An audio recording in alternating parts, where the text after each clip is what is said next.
everyone. So today we are going to start biology class 12, chapter number 13. Name of chapter is organism and population. The topic we are going to start is population growth. Population attributes के बारे में हमने पिछले lecture में सीखा था और अब हम लोग population growth के बारे में पढ़ेंगे. ठीक है. So the size of the population for any species is not a static parameter. Population का size कोई static parameter नहीं होता, मतलब fixed parameter नहीं होता. It keeps changing with time, of course. हमें क्या पता किधर population बढ़ती जा रही है, कम हो रही है, हमें थोड़ी पता है. Depending on various factors including food. अब वो factors क्या क्या हो सकते हैं जिसकी वजह से population में changes आ रहे होते हैं, variations आ रहे होते हैं. ठीक है. food हो सकता है, food की availability. Predation pressure हो सकता है, शिकारियों ने इतना भयंकर शिकंजा कस रखा हो कि शिकार होते जा रहे हो एक पे एक और पॉपुलेशन कम होती जा रही हो. एंड एडवर्स वेदर, और वेदर का भी हो सकता है इफेक्ट. ठीक है. In fact it is these changes in population density that give us some idea of what is happening to the population. In fact it is these changes, और यही जो changes हैं population density में, यही हमको idea देते हैं what is happening in population में क्या हो रहा है, whether it is flourishing or whether it is declining. flourish कर रही है population या फिर वो decline कर रही है, तो वो कौन idea देते हैं इसके बारे में हमें? ये population density, ये population density में जो changes आ रहे होते हैं. ठीक है, ये हमें बताते हैं. wherever might be the ultimate reasons, whatever might be, तो कुछ भी reasons हो सकते हैं, हमें क्या पता. The density of population in a given habitat during a given period fluctuates due to changes in four basic processes. तो फिर किस किस की वजह से ये fluctuate करता है, ये vary करता है population density, ये population में changes क्यों आता है? तो वो four basic processes क्या है? Let's start. Two of which are natality and immigration contribute to increase. तो natality और immigration ये तो बढ़ाते हैं population को, और जो mortality और emigration, immigration एंड इमाइग्रेशन या फिर एमिग्रेशन, कुछ भी इसको प्रोनाउंस क्या करेंगे भाई, कमेंट सेक्शन में बताना आप लोग. इमाइग्रेशन और emigration, this is immigration, this is emigration. I think ऐसे माइग्रेट, माइग्रेशन वो ठीक नहीं लगे, एमिग्रेशन ठीक लग रहा है. तो डिक्रीज, तो ये दो क्या करते हैं, डिक्रीज करते हैं मोर्टेलिटी और इमिग्रेशन, और ये इमिग्रेशन और नेटेलिटी को बढ़ाते हैं. नेटेलिटी का मतलब number of births during a given period in a population that are added. तो एक given period में कितने births और कितने deaths हुए. ठीक है, तो natality refers to the number of births. इसको थोड़ा highlight एक बार, once more. तो during a period, एक given period के time कितने birth और कितने डेथ हुए, वो कितने बर्थ हुए पॉपुलेशन में, डेथ नहीं बर्थ, हम लोग नेटेलिटी की बात कर रहे हैं ना. तो द इनिशियल डेंसिटी, इनिशियल यानी कि पहले वाली जो डेंसिटी थी उसमें कितना नए और ऐड हुए, उसको बोलते हैं नेटेलिटी. मोर्टेलिटी किसे कहते हैं? मोर्टेलिटी का मतलब number of deaths in a population during the given time. Mortality का मतलब number of deaths in a population. ठीक है. Next is immigration. इमिग्रेशन का मतलब होता है number of individual of same species. Immigration का मतलब number of individuals of same species that have come into habitat from elsewhere during the period of under the consideration. जिस time पे हम लोग कैलकुलेट कर रहे हैं पॉपुलेशन डेंसिटी, जिस टाइम हम लोग कंसिडर कर रहे हैं उस टाइम पे कोई नए पॉपुलेशन, कोई किसी और हैबिटेट से हमारे हैबिटेट में आ गए हो, कुछ इंडिविजुअल्स उसी स्पीशीज के कहीं और से आ गए हो, तो उसको बोलते हैं इमिग्रेशन. ठीक है, आ रहे हैं, आए जा रहे हैं कुछ और इंडिविजुअल, नंबर ऑफ इंडिविजुअल्स कितने हैं, उसको बोलते हैं इमिग्रेशन. इमाइग्रेशन का मतलब होता है number of individuals of a population who left the habitat, जो बाय बाय कर गए, यानी कि विदाई हो गई जिनकी, वो चले गए मतलब कुछ उस हैबिटेट से. अब कितने टाइम के लिए गए हम थोड़ी कह सकते, उनका मन है, मर्जी आएगी जितने टाइम के लिए जाएंगे. And gone elsewhere during the period under the consideration, जिस पीरियड को हम लोग कंसिडर कर रहे हैं ना उस पीरियड में वो चले गए. So sad. तो उसको बोलते हैं इमाइग्रेशन। ठीक है,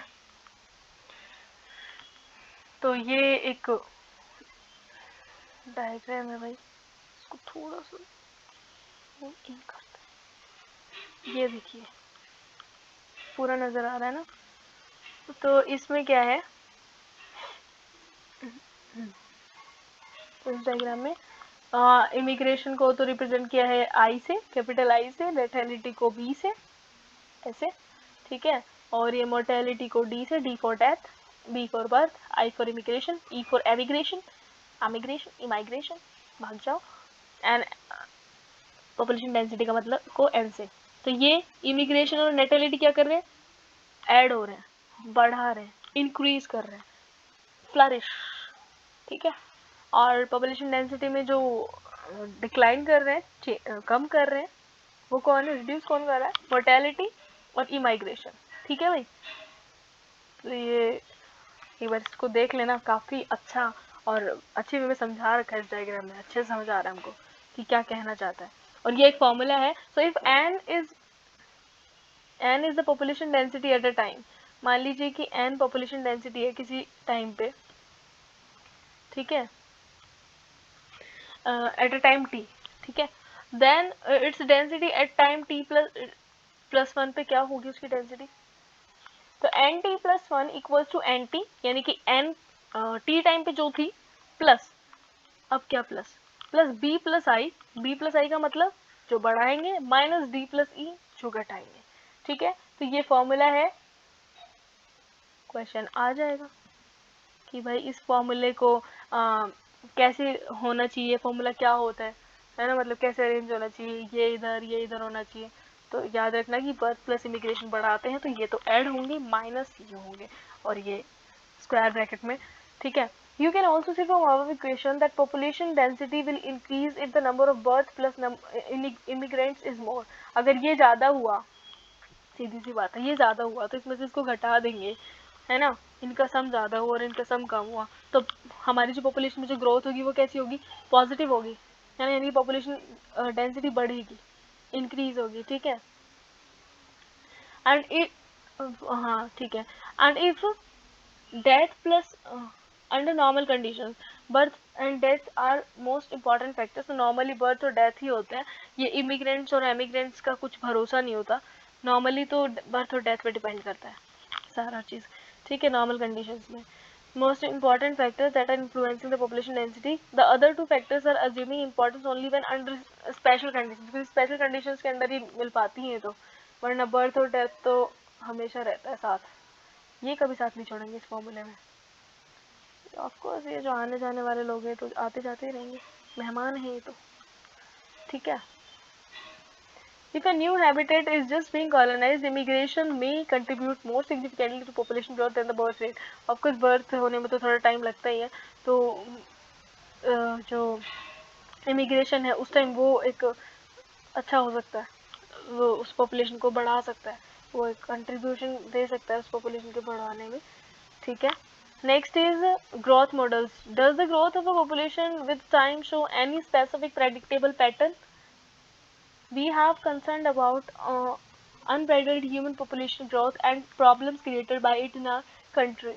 तो जो ह्यूमन ग्रोथ जो बढ़ती जा रही है और इसकी वजह से जो प्रॉब्लम्स हो रही है हमारे कंट्री में, it is therefore natural for us to be curious if different animals population in nature behave the same way और show some restraints on growth. Perhaps we can learn a lesson or two from the nature on how to control population growth. तो हमें nature से सीखना चाहिए कि population को कैसे control में लाएं, ठीक है।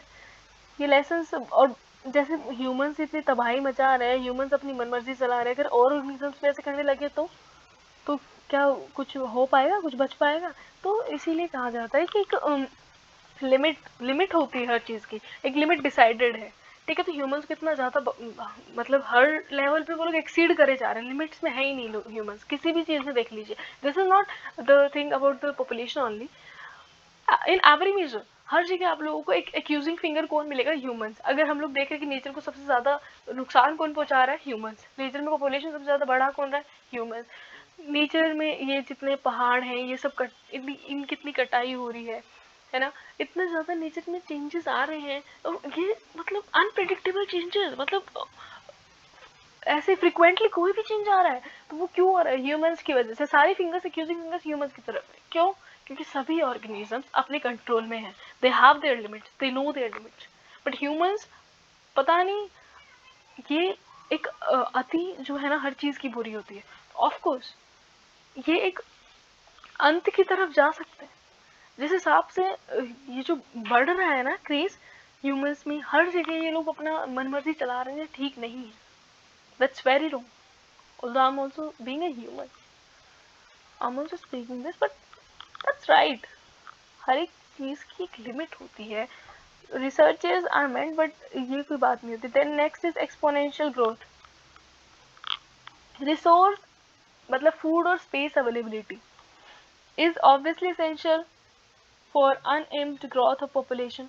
तो resources की एक essential है, obvious, ये तो need है ही, important need, most important need, food और space, ठीक है, फॉर अनएम्ड ग्रोथ ऑफ पॉपुलेशन। तो ये इतनी इम्पिटेड ग्रोथ इतनी तेजी से बढ़ रही है, फूड और पॉपुलेशन मतलब स्पेस है ना, और फूड है, तो सीधी सी बात है पॉपुलेशन बढ़ेगी। Ideally, when resources in a habitat are unlimited, for each species has the ability to realize fully its innate potential to grow in number, तो फिर हर एक स्पीशीज अपना पूरा पावर दिखाएगी कि वो कितना अपना नंबर बढ़ा सकती है, ठीक है, अगर रिसोर्सेज अनलिमिटेड हो गए तो। As Darwin observed while developing his theory of natural selection, जिस टाइम वो अपनी नेचुरल सिलेक्शन की थ्योरी को डेवलप कर रहा था डार्विन, तो उस टाइम उसने रियलाइज किया था, मिस्टर डार्विन जब वो कर रहे थे तो उन्होंने रियलाइज किया कि नेचुरल सिलेक्शन की जब उन्होंने ऐसा अज्यूम किया था, ठीक है, ऑल्दो अनलिमिटेड कुछ भी नहीं था, और वो कहते हैं कि अगर अनलिमिटेड हुआ हैबिटेट में तो सभी स्पीशीज अपना पूरा इनेट पोटेंशियल दिखाना चाहेंगी, हर एक अपना प्रदर्शन करेगी कि हम इतना अपना नंबर बढ़ा सकते हैं। So then the population grows in an exponential और ज्योमेट्रिक फैशन। तो पॉपुलेशन एक एक्सपोनेंशियल बहुत तेजी से बढ़ेगी, हाँ, ठीक है, बहुत गुना बढ़ती जाएगी, ठीक है। If in a population size N the birth rates not total number but per capita births are represented as b in a population of size n, ठीक है, n किसका रिप्रेजेंटेशन था? पॉपुलेशन डेंसिटी का, ठीक है। तो n साइज की कोई पॉपुलेशन है, उसमें बर्थ रेट को किससे रिप्रेजेंट किया जा रहा है? b से। इसका मतलब टोटल नंबर ऑफ बर्थ नहीं, पर कैपिटा बर्थ। और डेथ रेट को किससे रिप्रेजेंट किया जा रहा है? d से। Again per capita death rates. Then the increase or decrease in n during a unit time period t, dn by dt will be, तो ये होगा b माइनस डी एन की बर्थ में से डेथ को निकाला, ठीक है, तो birth minus death into N. N का मतलब क्या है? इनिशियल जो थी, तो जो चेंजेस आया dn by dt क्या हो जाएगा? ये formula. Then b minus D equals to r, और इसको हम लोग क्या b माइनस डी को किससे रिप्रेजेंट कर दिया? r से, तो dn by dt can be written as rn, right. बिल्कुल सही चल रहे हैं, इक्वेशन बिल्कुल अच्छे से बना रखी है, परफेक्ट है। The r in the equation is intrinsic rate of natural increase. R का मतलब क्या है? Intrinsic rate of natural increase, तो कितना बड़ा ये रेट है, नेचुरल इंक्रीज का रेट है, ठीक है, आर।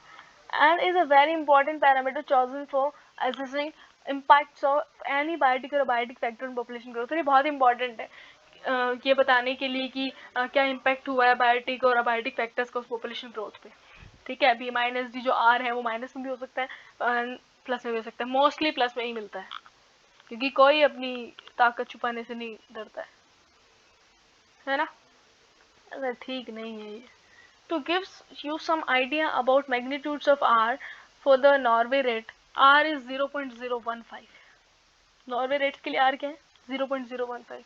फ्लोर बिटल के लिए 0.12।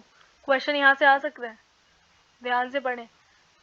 And 1981 r for human population 0.0205। 1981 में था ये, ठीक है। तो r क्या था यहाँ पे? Intrinsic rate of natural increase. For calculating it you need to know the birth rate and death rate, ठीक है। The above equation describes the exponential or geometric growth patterns of population, तो ये exponential growth, geometric growth को represent कर रहा है, and the results in a J shaped curve. तो ये जो कर्व है ना, ये किसको रिप्रेजेंट कर रहा है, हमारी ज्योमेट्रिक ग्रोथ को, एक्सपोनेंशियल ग्रोथ को। तो सबसे पहले वाली ग्रोथ जो हम लोग पढ़ रहे हैं वो क्या है, एक्सपोनेंशियल ग्रोथ। ठीक है, the N by D T is equal to R N, और आर यहाँ पे intrinsic rate of natural increase, और आर का जो फॉर्मूला है वो क्या है, बी माइनस डी। आर किसको रिप्रेजेंट कर रहा है, बी माइनस डी को, बर्थ माइनस डेथ। ओहो, ठीक है।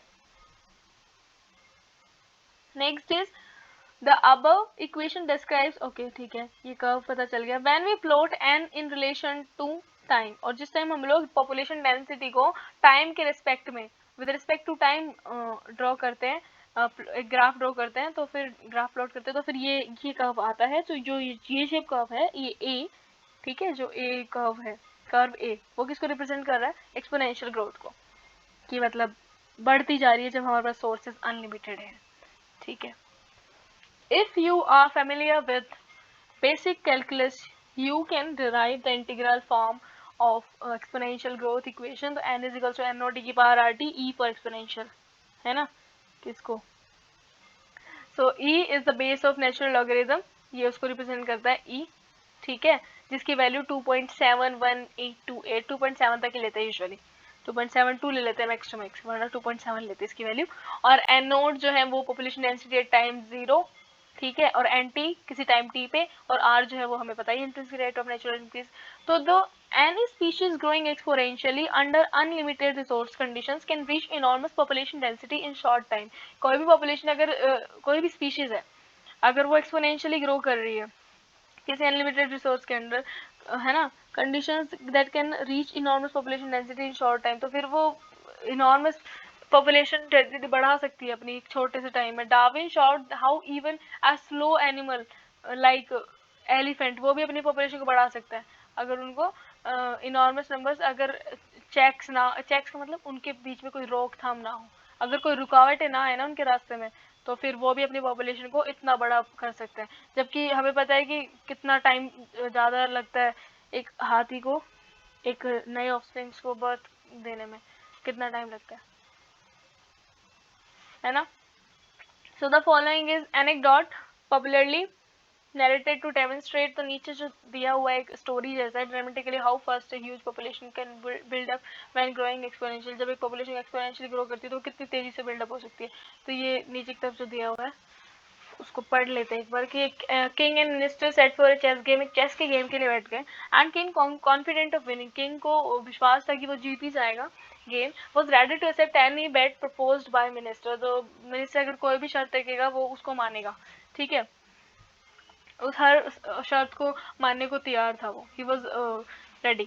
So the minister humbly said that if he won, he wanted only some wheat grains, उसको सिर्फ कुछ गेहूं के दाने चाहिए, the quantity of which is to be calculated by placing them on chessboard one grain in square one। तो फिर उसकी जो क्वांटिटी है वो कैसे बता रहा है, उसको बताने का तरीका देखो, मतलब वो क्या चाह रहा है, उसको सिर्फ व्हीट ग्रेन्स चाहिए, और वो किस वे में कहना चाह रहा है, टैलेंटेड है।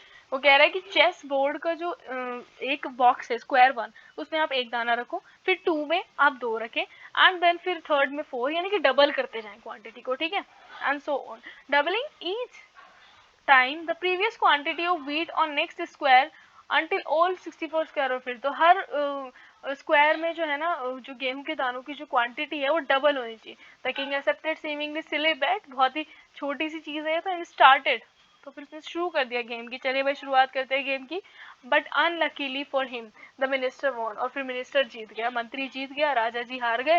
राजा सोचे कि बहुत छोटी सी तो डिमांड है, गेहूं के दाने तो मांगे, एक बॉक्स में एक, अगले वाले में 2, फिर 4, फिर 6, फिर वो 4, 8, 16, इस तरीके से, ठीक है, डबल होते जाएंगे। King felt that fulfilling the minister's bet was so easy, बहुत easy है। He started with a single grain on first square, ऐसे start किया, and proceeded to fill the other squares followingly, और धीरे धीरे बढ़ते गया। Minister suggested procedure, but by the time he covered half chessboard, the king realized to his dismay that all the wheat produced in his entire kingdom pooled together, सारे के सारे गेहूं के जितने भी गेहूं था उसके राज्य में, वो सब खत्म होते जा रहा था, and would still be inadequate to cover, और वो अभी तक भी उन 64 स्क्वायर्स को कवर नहीं कर पाया था। कैलकुलेट करना अगर टाइम हो किसी के पास इतना फालतू।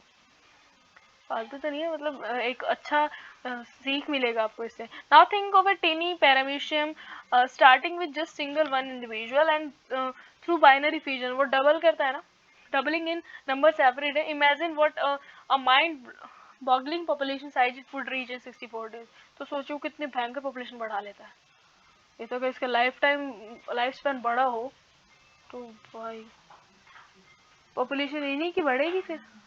तो इसी तरीके से जब एक्सपोनेंशियल ग्रोथ इसे कहते हैं, तेजी से ग्रोथ होना.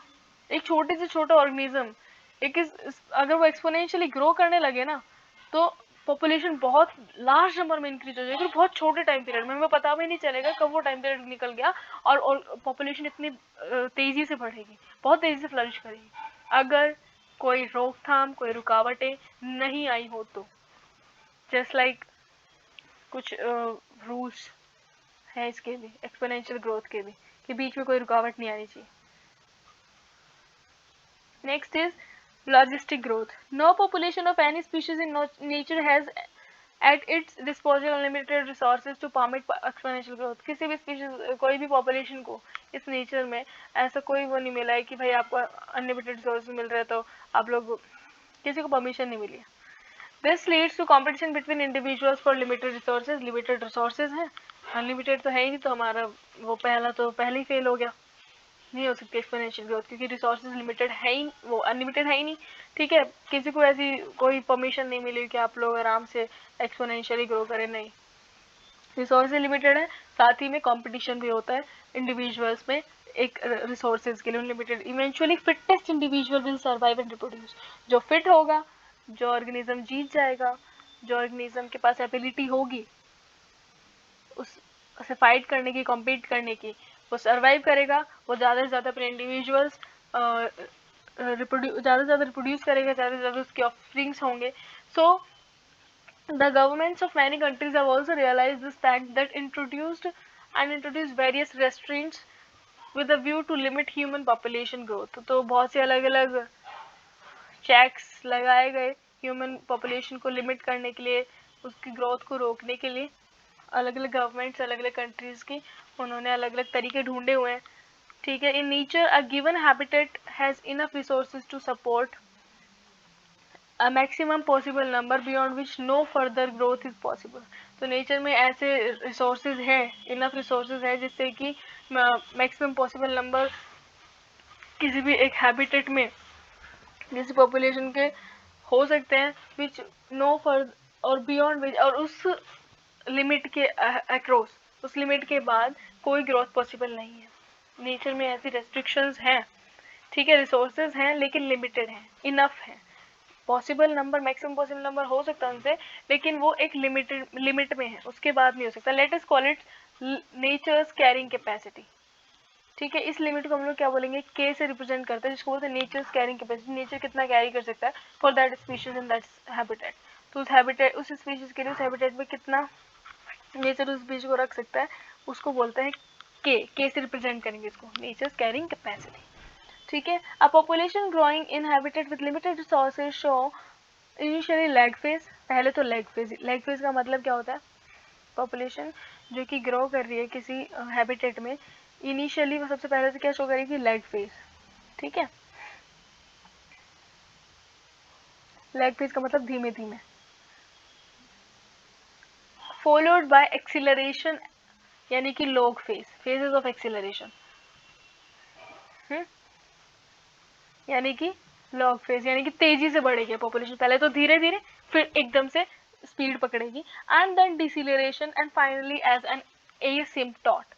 फिर उसके बाद डिसिलरेशन, थोड़ा डिक्रीमेंट होगा, फिर उसके बाद एसिम्पटॉट का मतलब स्टेबल हो जाएगी, स्टेबल.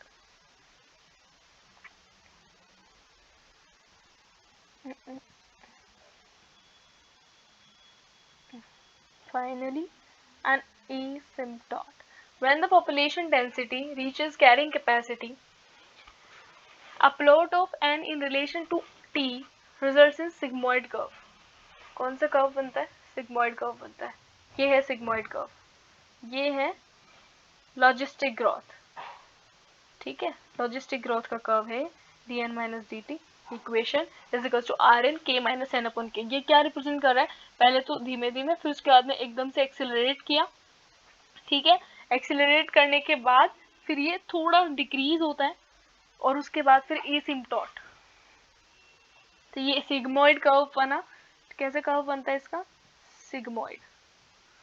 तो लॉजिस्टिक ग्रोथ का कर्व जो है वो बनता है सिग्मोइड, वहीं इसका जो कर्व है वो बनता है जे शेप्ड। किसका, एक्सपोनेंशियल ग्रोथ का कर्व, ठीक है। तो ये इक्वेशन है। The type of the population growth is called, इसको बोलते हैं Verhulst Pearl logistic growth, Verhulst Pearl logistic growth and is described by the equation. और ये इसकी इक्वेशन है। इस इक्वेशन के ऊपर बहुत बार क्वेश्चन भी आते हैं, तो इसको इक्वेशन को अच्छे से लर्न कर ले। क्या बन गया, तो एन यहाँ पे population density at time T, ठीक है। R is intrinsic rate of natural increase और के इज कैरिंग कैपेसिटी। तो ये सबका सिंबल, और D N by D T is equal to R N K minus N upon K, यानी carrying capacity में से पॉपुलेशन डेंसिटी किसी time T पे डिवाइड माइनस करके upon divide by carrying capacity, ठीक है। Since the resources for growth, इस फॉर्मूले को थोड़ा समझने की कोशिश करते हैं। क्या कह रहा है कि आर एन, जो अनलिमिटेड वाली जो ग्रोथ का जो फॉर्मूला था ना एक्सपोनेंशियल, वो तो है ही, लेकिन उसमें अब ये नई चीज किससे मल्टीप्लाई करना पड़ेगा हमको, नेचर की कैपेसिटी में से हम लोग जो पॉपुलेशन की डेंसिटी उसको माइनस करेंगे डिवाइड बाय नेचर की कैपेसिटी, ठीक है। तो ये था हमारा वेरुलस पर लॉजिस्टिक ग्रोथ, और ये इसका इक्वेशन, लॉजिस्टिक ग्रोथ का इक्वेशन, ठीक है। Since the resources for growth for most animal population are finite, finite का मतलब लिमिट में होता है, fix, become limiting factor sooner or later. तो ये लिमिटिंग फैक्टर हो जाता है किसी भी ग्रोथ, किसी पॉपुलेशन के ग्रोथ को बढ़ने का एक लिमिटिंग फैक्टर, ठीक है। या तो सूनर या फिर लेटर, बाद में बनता है, क्योंकि रिसोर्सेज जब फाइनाइट हो जाता है, लिमिट में रहता है, तो फिर ग्रोथ भी एक लिमिटेड ही होती है। So the logistic growth model is considered as more realistic one. और इसको ज़्यादा रियलिस्टिक वन क्यों बोल रहे हैं, क्योंकि ये अकॉर्डिंग टू नेचर को ये सपोर्ट कर रहा है। ये जो ग्रोथ जो हमने कर्व देखा, ये नेचर के अकॉर्डिंग है, ये रियलिस्टिक ज़्यादा इसलिए लगता है, और ऑफकोर्स ये रियलिटी को डिफाइन कर रहा है ये कर्व, इसलिए इसको रियलिस्टिक वन ज़्यादा माना गया है, क्योंकि इसमें हम लोग एक लिमिट डिसाइड कर रखी है हम लोगों ने हर एक पॉपुलेशन की ग्रोथ की, एक लिमिट है, एक चेक्स भी हैं, बाउंड्रीज हैं, तो उसके अंडर इस फॉर्मूले को डिफाइन किया गया है, इस ग्रोथ कर्व को डिफाइन किया गया है, thus it seems realistic one. Now life history variation, population evolved to maximize their reproductive fitness, also called Darwinian fitness। Darwin के अकॉर्डिंग वो नेचर में अपना सिलेक्शन करवाने का मतलब क्या है, रिप्रोडक्टिवली फिट होना। तो रिप्रोडक्टिव फिटनेस को अचीव करने के लिए population maximize the reproductive fitness, also called Darwinian fitness. High R value, जिसकी inhabited in which they live, जिस हैबिटेट में वो रह रहे हैं उसमें वो अपनी ज़्यादा से ज़्यादा पॉपुलेशन रखना चाहते हैं, उनकी रिप्रोडक्टिवली फिट होना चाहता है, ज़्यादा से ज़्यादा उनकी आर की वैल्यू होगी तो उनकी पॉपुलेशन ज़्यादा होगी। Under a particular set of selection pressure, एक सिलेक्ट होने का pressure, organism evolve towards most efficient reproductive strategy. तो वो लोग एक इवॉल्व कर चुके हैं सबसे एफिशिएंट रिप्रोडक्टिव स्ट्रेटजी की तरफ। Some organisms breed only once in their lifetime, कुछ ऑर्गेनिज्म सिर्फ एक ही बार ब्रीडिंग करते हैं एक पूरी लाइफ टाइम में, जैसे कि बैम्बू ट्री जस्ट एक ही बार ये रिप्रोड्यूस करता है, और Pacific salmon fish only once in their lifetime, while the others breed so many times during their lifetime, most birds and mammals। बाकी जो है जैसे कि बर्ड्स, मैमल्स, ये बहुत बार अपनी लाइफ में ब्रीड कर सकते हैं। हमने बैम्बू ट्री के बारे में चैप्टर 1 में भी पढ़ा था कि ये जो ट्री है आफ्टर जैसे ही वो ब्रीडिंग करेगा, लास्ट में क्या होगा, बहुत सारे flowers, large number of flowers की ग्रोथ होगी, और उसके बाद ये ट्री डेड हो जाता है, ठीक है। तो ये once in a life time breed करता है। Some produce a large number of small size offspring, और कुछ ऑर्गेनिजम्स तो स्मॉल साइज के ज़्यादा नंबर में ऑफस्प्रिंग्स रिलीज करते हैं, जैसे कि ऑयस्टर्स और पेलाजिक फिशेस। बाकी कुछ ऑर्गेनिज्म क्या करते हैं, थोड़े ही नंबर में ऑफस्प्रिंग रिलीज करते हैं लेकिन उनका साइज बड़ा होता है। जैसे कि बर्ड्स और मैमल्स की जो ऑफस्प्रिंग्स होते हैं वो साइज में बड़े होते हैं लेकिन नंबर में कम। वहीं जो ऑयस्टर्स और पेलाजिक फिशेस होती हैं उनके जो ऑफस्प्रिंग्स होते हैं वो साइज में ज़्यादा होते हैं, साइज में छोटे होते हैं और नंबर में ज़्यादा। So which is desirable for maximizing fitness, कौन सा ज़्यादा बेटर है फिटनेस के लिए? नंबर में कम हो लेकिन एग्जिस्ट करे। जो नंबर में ज़्यादा हो और एग्जिस्ट ही ना कर पा रहा हो तो फिर क्या मतलब है उन ऑर्गेनिजम्स का, उन ऑफस्प्रिंग्स का? So ecology suggest that life traits of organisms have evolved in relation to constant imposed by abiotic and biotic components of habitat. तो इकोलॉजिस्ट ने सजेस्ट किया था कि ये जो वेरिएशंस आते हैं ऑर्गेनिज्म की लाइफ में इवॉल्व हुए हैं जो बायोटिक और अबायोटिक कंपोनेंट्स की वजह से हैबिटेट के इन विच दे लिव, जिसमें वो रह रहे हैं। So evolution of life history traits in different species is currently an important research being conducted by biology। तो एक important area है research का कि लाइफ हिस्ट्री जो वेरिएशन जो हुए हैं डिफरेंट ऑर्गेनिजम्स के, डिफरेंट स्पीशीज के, तो ये इसमें रिसर्च चल रही है, इकोलॉजिस्ट रिसर्च कर रहे हैं इस पे कि लाइफ हिस्ट्री कैसे वेरी करी, लाइफ हिस्ट्री के ट्रेट्स के बारे में कि इवोल्यूशन कैसे हुआ। So this is being research. सो तब तक के लिए please do like share and subscribe the video, do not forget to hit the subscribe button, और नोट्स का पीडीएफ का लिंक आपको डिस्क्रिप्शन में मिल जाएगा, ठीक है। एंड बाकी हम इसके नेक्स्ट जो वीडियो में हम लोग पॉपुलेशन इंटरेक्शन को डिस्कस करेंगे, ठीक है। और इस जो वीडियो में हमने लाइफ स्टाइल वेरिएशंस के बारे में और जो ग्रोथ मॉडल्स है डिफरेंट, ठीक है, उनके बारे में, इनके कर्व्स के नाम याद रखना, जे shaped curve, sigmoid curve, logistic growth और एक्सपोनेंशियल ग्रोथ में सबसे मेन इंपॉर्टेंट ये फॉर्मूलाज और ये ग्राफ, ये जो ग्राफ दिया हुआ पॉपुलेशन डेंसिटी और टाइम के बीच, तो इसको ध्यान में रखना है। और बस ग्रोथ मॉडल्स में और ये फॉर्मूला, तो कुछ इंपॉर्टेंट पॉइंट्स हैं, बस इनको ध्यान में रख लें, बाकी सब हो जाएगा cover. So do not forget to hit the subscribe button, please do like share as much as you can. Thank you.